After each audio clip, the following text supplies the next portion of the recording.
Scania's presence in Asia is of a growing importance to us. It's an area of the world with very interesting trends. It's a very young population, very well educated, growing middle class, with a lot of focus on sustainability. And I would say this for us is also the place in the world where we need to succeed. We have a very good foothold in Europe, we have a very good foothold in Latin America, but we are kind of missing our third leg, and that needs to be here in Asia. Asian market area is the one with the biggest potential to grow for Scania. It is the area that we have pinpointed in our 2020 strategy for growth. We have the highest percentage growth, at least. I'm very glad to note that we have passed 10,000 trucks in order intake already this year. That's a 50% higher figure than we've ever had at a similar period. But there is still a lot of potential to grow.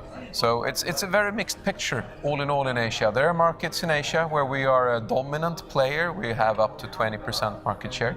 There are markets in Asia where we have less than 1% market share. It goes both for trucks and buses. The difficulties in Asia to drive the shift towards more sustainable transport systems are basically the same as all over the planet. So what about infrastructure and availability of fuels? I think that is the first question that comes to mind. Second is, what about incentives from the policymakers to help us to push this shift? And thirdly, what about the maturity of our customers to address those issues? And also there we have a challenge to inform and market our solutions.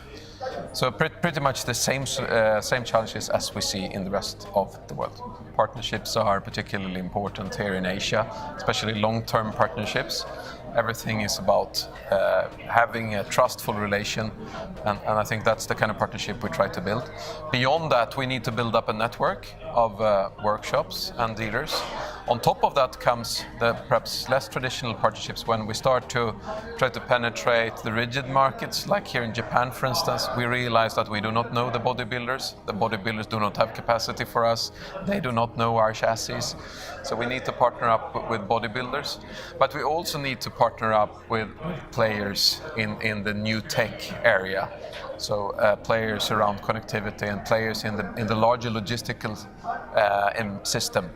So players that supply logistics service to our customers, for instance.